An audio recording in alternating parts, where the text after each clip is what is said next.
Let's see if this is going to work on me.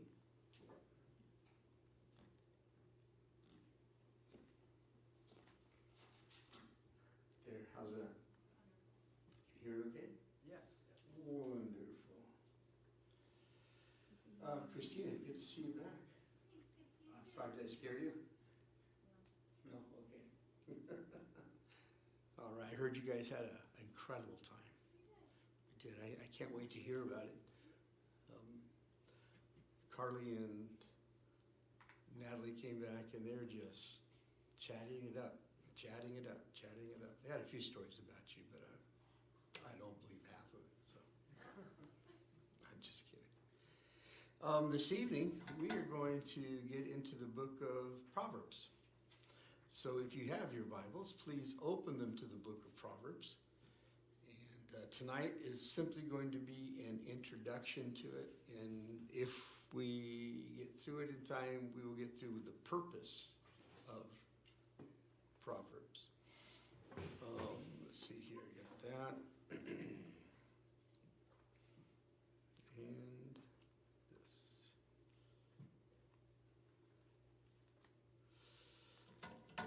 Now, have you ever seen some very intelligent people do some very unintelligent things? It's amazing. There was one guy who was applying for a job, and when he saw that he got sick pay, he thought that he's going to get paid a lot of money. It's sick, man. All right?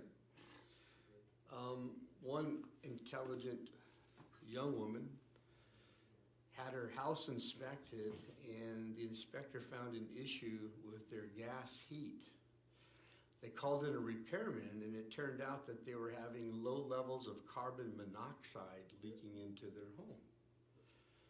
Her mom asked her why she didn't have several working carbon monoxide detectors, and she said, well, I do, but they just wouldn't stop beeping.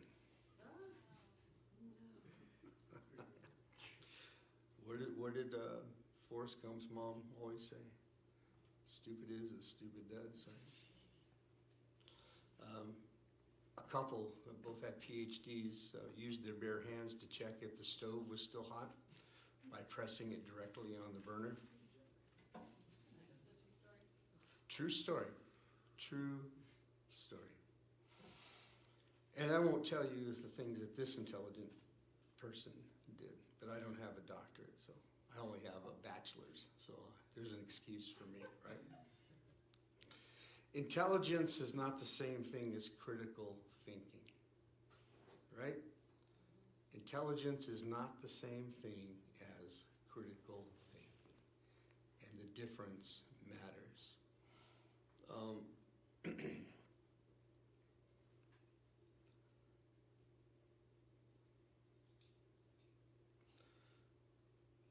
Wisdom is the proper and right application of knowledge. Spiritual wisdom is the right and proper application of spiritual knowledge of the Word of God. This book is a very practical book. This is where you might say it's an old expression, where the rubber meets the road, right? Where the shoe leather hits the pavement. And it's a book that probably young people should go over and over and over and over again. There are 31 chapters you could read, and old people, yeah. Well, I was concluding myself on a young remark, but okay. There are 31 chapters, one for every day of the month. So every month you should read all 31 chapters of Proverbs, and you would gain a ton of wisdom. Now, of course, you could read the book of Proverbs. You could read the entire book 31 times, and if you don't apply it to your life, then I guess it's a waste of wisdom literature, right? And that's what it is. Proverbs is a collection of practical life wisdom given mostly in short, memorable statements. It's a larger part of a body called wisdom literature, and that includes the book of Job, Psalms, Ecclesiastes, and the Song of Solomon. But the book of Proverbs is unique. It's unique in its structure, being mostly a collection of individual statements without much context or organization by topic. Okay? It's unique in its theology, being concerned with practical life wisdom more than ideas about God and his work of salvation. It's also unique in its connection with secular literature. This is not the only book of Proverbs out there. In that day and age, when Solomon compiled these together, there were many cultures that were producing books of wisdom, most notably Egypt. Remember the Hillary Clinton line that she used to say, it takes a village to raise a child, right? Well, that's an ancient African proverb. Although we differ with her on which village should be teaching the child. But that's a whole other thing. They teach wisdom through short points and principles, but should not be regarded as laws or as universal promises. And I think that's where a lot of people struggle, because they claim Proverbs as a promise, and it doesn't always work that way. One of the Proverbs that really affected my parenting style was Proverbs 22:6, where it says, raise up a child in the way he should go, and when he is old, he will not depart. Let's make sure that I got that reference right. Okay, guys. Proverbs 22:6. I got it? Woohoo! All right. Because I've known many Christian families who've taken that proverb to heart and raised their children only to watch their children walk away from God and turn out very disappointing. You have to take in the fact that there are other outside forces that go along with these things. Just because I raised my daughters in the way they should go, it doesn't mean that when they are older that they're going to follow it. I mean, as soon as they get out of the house, they may say, I'm out of here. God doesn't change your heart. You have to deal with the heart matter. God will do everything to wrestle with you in your heart. And I'll do everything I can to teach my child the right way to go. But ultimately, they have to make the decision themselves and for themselves. So we don't take these as hard and fast precepts, okay? Precept, that hard and fast law that's true for all time, all places. These are generalizations that have a high probability of coming to pass if you are following them, okay? A very high probability.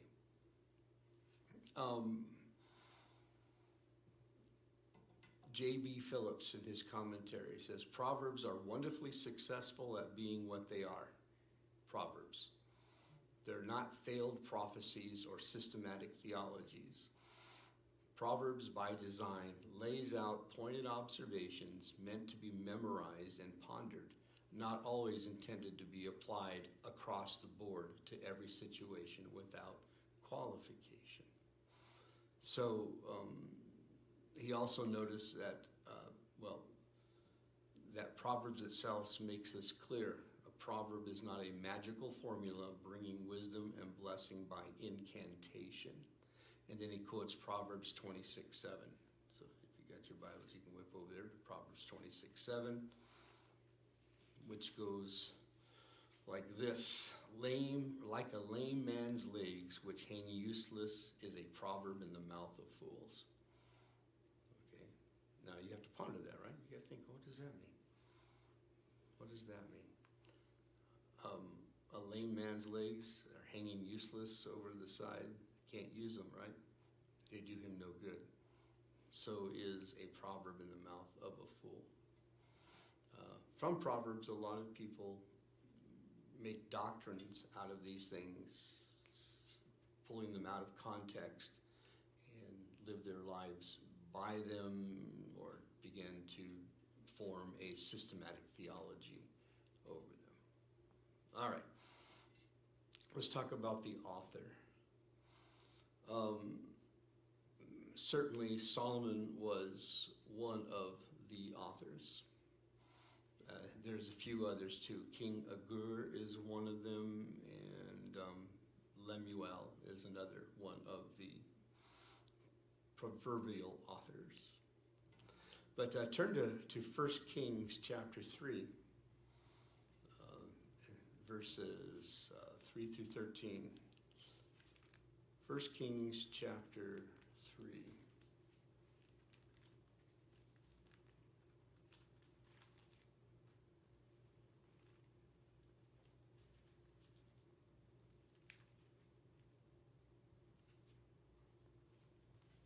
I'm getting there.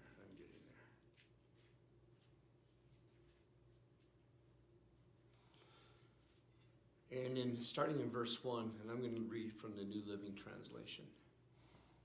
Solomon made an alliance with Pharaoh, the king of Egypt. Is this right?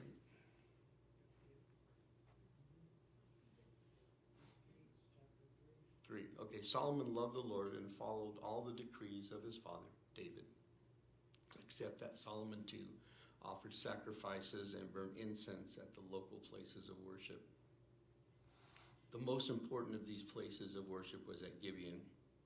So the king went there and sacrificed 1,000 burnt offerings.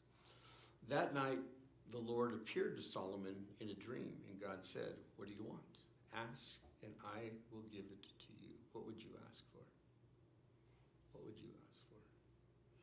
When I was in 5th grade, I'd asked to get locked in Circle K and have the place stocked with nothing but Butterfinger bars.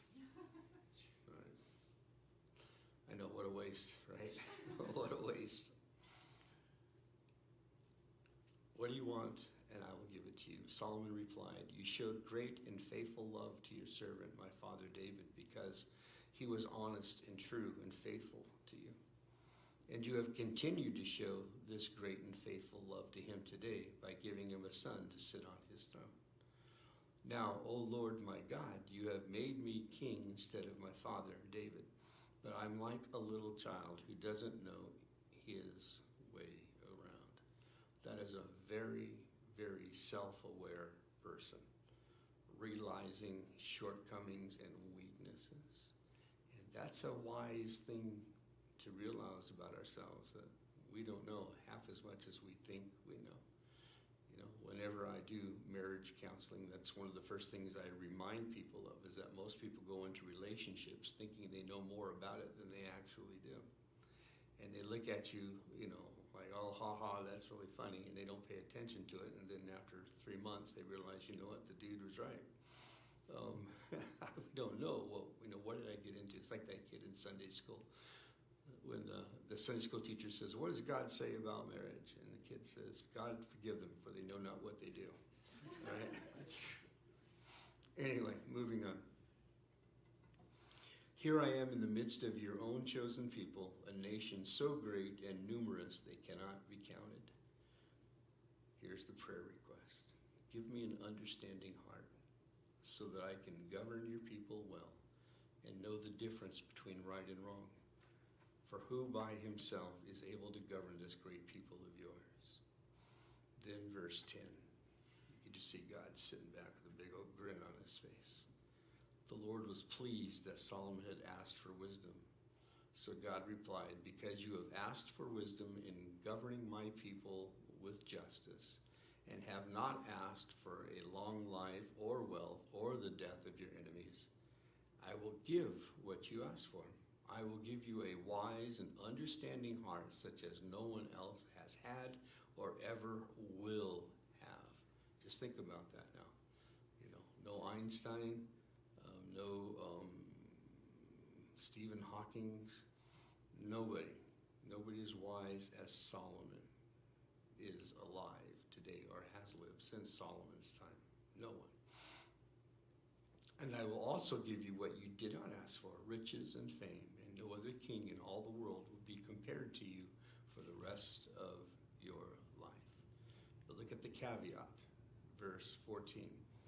If you follow me and obey my decrees and my commands, as your father David did, I will give you a long life. Then Solomon woke up and realized it had been a dream. He returned to Jerusalem and stood before the ark of the Lord's covenant, where he sacrificed burnt offerings and peace offering. And then he invited all his officials to a great banquet. How many of you know the end of the story? Right?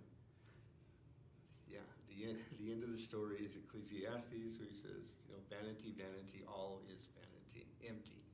The whole thing, there's no meaning to life.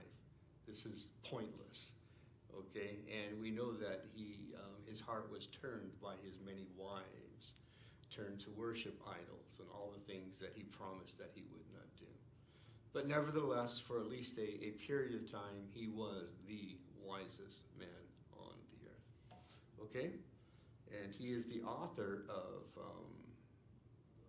parts of the book of Proverbs. All right.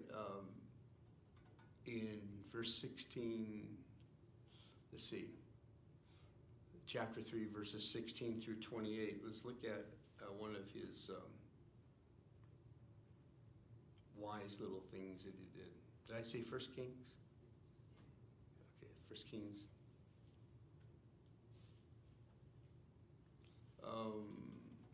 Starting at verse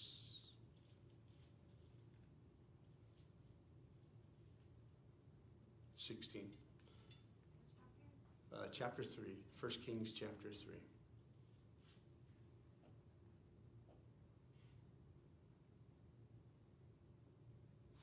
Two women who were harlots came to the king and stood before him.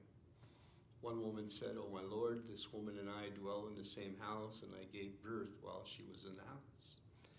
Then it happened the third day after I had given birth that this woman also gave birth. And we were together. No one was with us in the house except the two of us in the house. And this woman's son died in the night because she lay on him. So she arose in the middle of the night and took my son from my side, while your maidservant slept, and laid him in her bosom, and laid her dead child in my bosom. And when I rose in the morning to nurse my son, there he was, dead. But when I had examined him in the morning, indeed he was not my son whom I had born. Then the other woman said, No, but the living one is my son, and the dead one is your son. And the first woman said, No, but the dead one is your son, and the living one is my son. Thus they spoke before the king. It's mine. Not, is, not, is, not, is, not, back and forth, You guys remember doing that, right? That's the way me and Sherry argue all the time. Okay. And the king said, the one says, this is my son who lives, and your son is the dead one. And the other says, no, but your son is the dead one, and my son is the living one. Then the king said, bring a sword. So they brought a sword before the king, and the king said, divide the living child in two, give half to one and half to the other. Can't get away with that today. Then the woman whose son was living spoke to the king, for she yearned with compassion for her son, and she said, my lord, give her that living child, and by no means kill him. But the other said, let him be neither mine nor yours, but divide him. There you go, that's a heart of compassion for you. So the king answered and said, give the first woman the living child, and by no means kill him. She is his mother. And all Israel heard of the judgments which the king had rendered, and they feared the king, for they saw that the wisdom of God was in him to administer justice. Isn't it cool when God gives you wisdom in a certain given situation? And you don't really expect it. You're just praying for it and asking for God to help you. I've had that happen several times going into situations that were going to be tough, but I didn't know how to deal with it. Most notably, the one that comes to mind that's ever present is the time when Danae was arguing with me about going to prom when she was only in junior high. I didn't know prom was such a big deal in junior high. I didn't know they had prom in junior high. And I'm thinking, what in the world? I mean, she's only, 13 years old, 12 years old, and she's already going to prom, getting the dress, and then what she really wanted. And so I acquiesced, okay, if you want to go to the dance, that's cool. But she wanted to go in a limousine with all of her friends. I said, nah, that ain't gonna happen. Well, why not? Because, you're young yet, you don't want to push yourself in this realm of socializing and getting the boyfriends and the girlfriends and doing all that stuff. I said, no, not now. Just wait your turn. And she kept pestering me and pestering and pestering me. So finally, I said, that's it, get in the car, we're gonna take a drive. And we drove into a parking lot of a school, and I faced the car towards a brick wall. And I told her to get into the driver's seat, and I told her, when I say go, you push down on the ignition and you hold down on that thing and you keep it going until I tell you to stop. Well, she got in the driver's seat and she was kind of like, what are you doing? This is weird. And then I got real stern. I said, you do what I say and you do it now. Push! And she hit it and she went forward, and then she stopped and she hit the brake and it lurched forward and she bounced her head off the steering wheel, And I said, well, what's wrong? She goes, Dad, are you going to kill us? I said, no. So what's the problem? He says, I don't know how to drive a car. I said, what do you mean? You've driven this car to Oregon and back with me. You sat in my lap and you steered it all over the place. You sat in the car and you steered the wheel. You know what the pedals do. You know this is the gear shift. What more do you need to know? And then she said, but Dad, I've never driven a car. I said, yeah, that's right. And you've never been 13 before either. But I have, and I know a little bit about what's going on here. Now, if that had been a boy, they say what? Put the pedal to the metal and just let it go until you say stop. Yeah, there's a wall right there. Yeah, let's go, dude. Let's let it roar. But that just happened to work, okay? I have a different story to tell you if it didn't. Anyway, the wisdom of God, when it comes on you like that, like it did on Solomon too, it's a really special, wonderful, wonderful thing. Now, in 1 Kings chapter 4, starting at verse 32, why don't you turn there? 1 Kings chapter 4, starting at verse 32.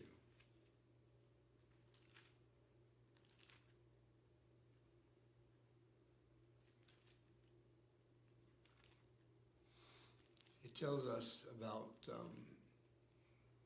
King Solomon that he spoke 3,000 proverbs, and his songs were 1,005. He spoke of trees, from the cedar tree of Lebanon, even to the hyssop that springs out of the wall. He spoke of animals, of birds, of creeping things, and of fish. And men of all nations, from all the kings of the earth who had heard of his wisdom, came to hear the wisdom of Solomon. So the guy was prodigious in his knowledge and in his wisdom. He must have been a really gifted child, very high IQ, absorbing all of these topics and these subjects and still being able to rule a country at the same time. But of course, when you have the Lord inside of you, leading and directing you, it works out pretty well. It works out pretty well. Okay. The opening words in verse 1 of Proverbs chapter 1, if you want to turn back there, it says, the Proverbs of Solomon. Now, that should not be taken to mean that Solomon was the author of all of the Proverbs. There are a few other authors that are mentioned, but Solomon is probably the one who collected all of these into one book, okay? Kidner says, the book tells us that it is the work of several authors. 3 of these are named, Solomon, Agur, and Lemuel. Others are mentioned collectively as wise men in at least one section of the book. The last one is anonymous. Still, the prominence of Solomon in these statements of wisdom makes you pause, because we know that this guy didn't finish well. Didn't finish well. Which is why Jesus tells us in John 15, abide in him. For apart from him, we can do nothing, right? But I can do all things through Christ. So there you go. What I'd like to do with you real quick is share with you the different styles of Proverbs that are in the book. Most of these Proverbs are in couplets. They're two either contrasting sentences on the same topic, or there's four types: contrastive, completive, corresponding, and comparative. All right, I won't get into it too deep, but here, a contrastive couplet usually has the word "but" in it. Okay, like Proverbs 13:1, if you want to turn there. We're going to one statement is a contrast with the other statement that shows two sides of the same coin.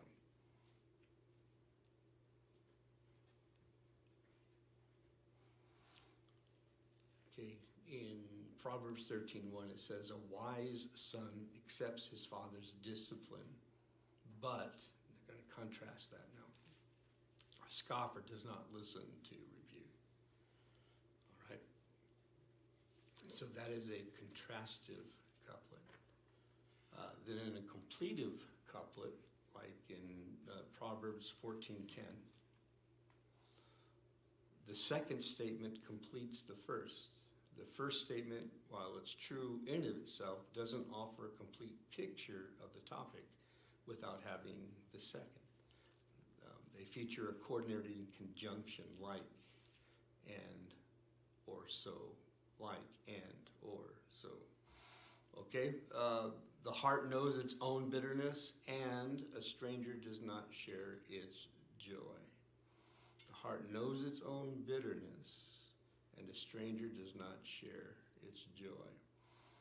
Now, I'll leave that with you so that you can dig into it deeply and figure out what in the world does that mean. All right. Well, I'll tell you what we'll do. I'll read it from the New Living Translation and see if it makes any more sense to you. That's Proverbs 14:10, right? Yeah. Proverbs 14:10. New Living Translation. I love computers right now. All right, here we go. Each heart knows its own bitterness, and no one else can fully share its joy. Okay, it's like you're on your own, dude. Okay, no one's going to know your pain like you know your pain, and no one's going to understand your joy as you know your joy. At least that's what I'm taking from it, from the top. But when we get to chapter 14, we'll discover its deeper meaning, okay? So that is a contrastive or a completive proverb. All right, then there is one that's called the corresponding couplet. And another big word for that, since all of you are educated, it's synonymous parallelism. Synonymous parallelism. And this is found in Proverbs 9:10. It features two lines that express the same thought using different terms. Saying the same thing twice, just saying it differently. The fear of the Lord is the beginning of wisdom, and the knowledge of the Holy One is understanding.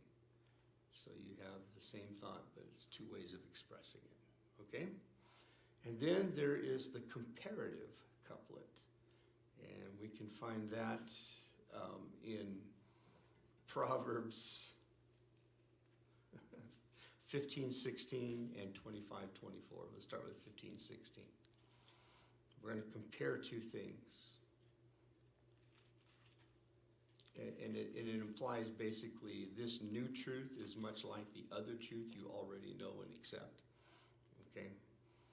For instance, better is a little with the fear of the Lord than great treasure and turmoil with it.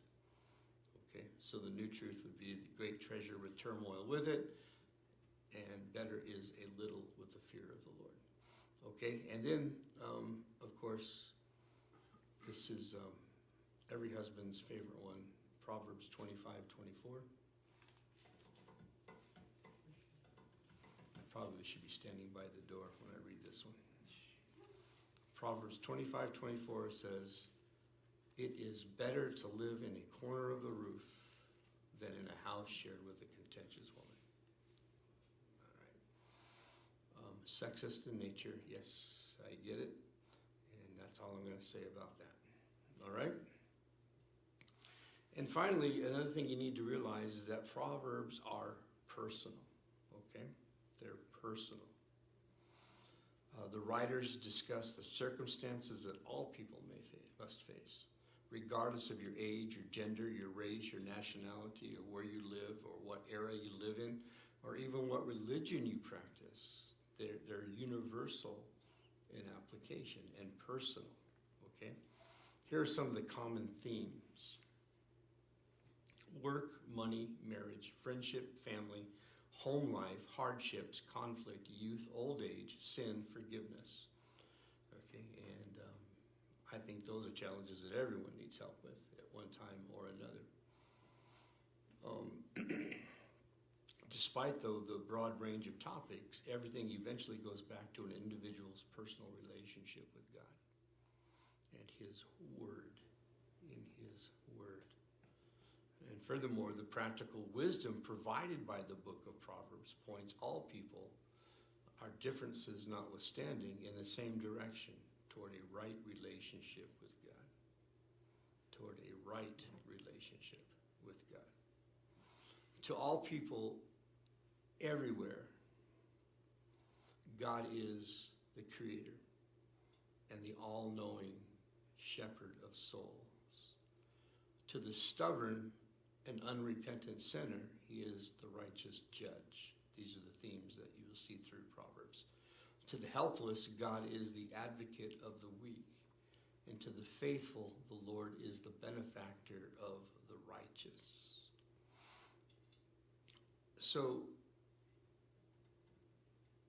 one author or one commentator says, as readers of this book of Proverbs, God is the author of wisdom, whom we cannot, whom we must not ignore without suffering unwanted consequences. Consequences in this life, and then facing a fearsome reckoning in the life to come. Okay, let me give you, I think you still have time. Let me give you the purpose of Proverbs, the purpose. Verses 2 through 6.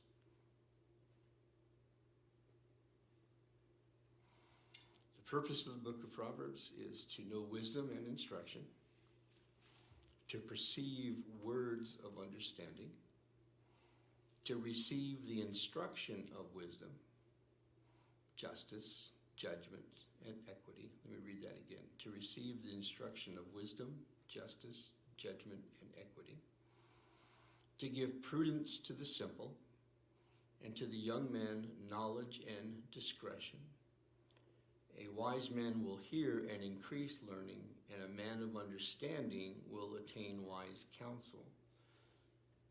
To understand a proverb and an enigma, the words of the wise and their riddles. I think I'm going to save getting into this deeper next week, okay? But I want to take you to a scripture in Isaiah 55:11. Isaiah 55:11.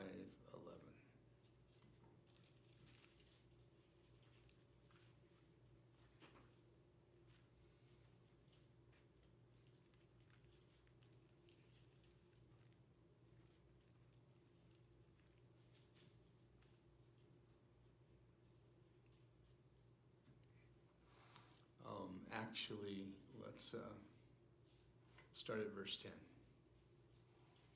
For as the rain comes down and the snow from heaven, and do not return there, but water the earth and make it bring forth and bud, that it may give seed to the sower and bread to the eater. So shall my word be that goes forth from my mouth. It shall not return to me void, but it shall accomplish what I please, and it shall prosper in the thing for which I sent it. New Living Translation renders it, it is the same with my word. I send it out, and it always produces fruit. It will accomplish all I want it to, and it will prosper everywhere I send it. So then, since you know the purpose of Proverbs, let's go back over that list, what the purpose of Proverbs is. To know wisdom and instruction, to perceive the words of understanding, to receive the instruction of wisdom, justice, judgment, and equity, to give prudence to the simple, to the young man knowledge and discretion. A wise man will hear and increase learning, and a man of understanding will attain wise counsel. To understand a proverb and an enigma, the words of the wise and their riddles. As you study the book of Proverbs, as we go through the book of Proverbs, we should increase in each one of those areas. Our lives will start being characterized by those things. Now, when you look through that list, do you see anything there that is discouraging? Or anything that is troublesome? I think that, do we want to have PhDs, but forget the fact that the reason that the alarm is beeping is because it's warning you that there's carbon monoxide out there? Or do you want to be a wise person? I think we all would like to make wise choices, right? We all would like to navigate life skillfully and as much as is possible. But let's be a student of this book because it promises to do just that. And God's word doesn't come back void. If he says that's what it's going to do, then that's what it will do. All right? Sound good? Enough for one night? No? Want a whole lot of more? Let's all stand.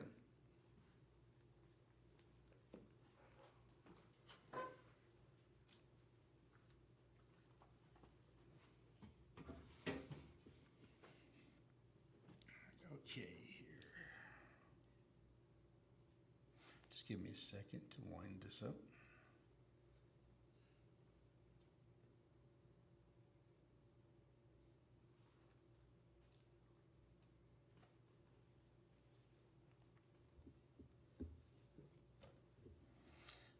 I think we'll do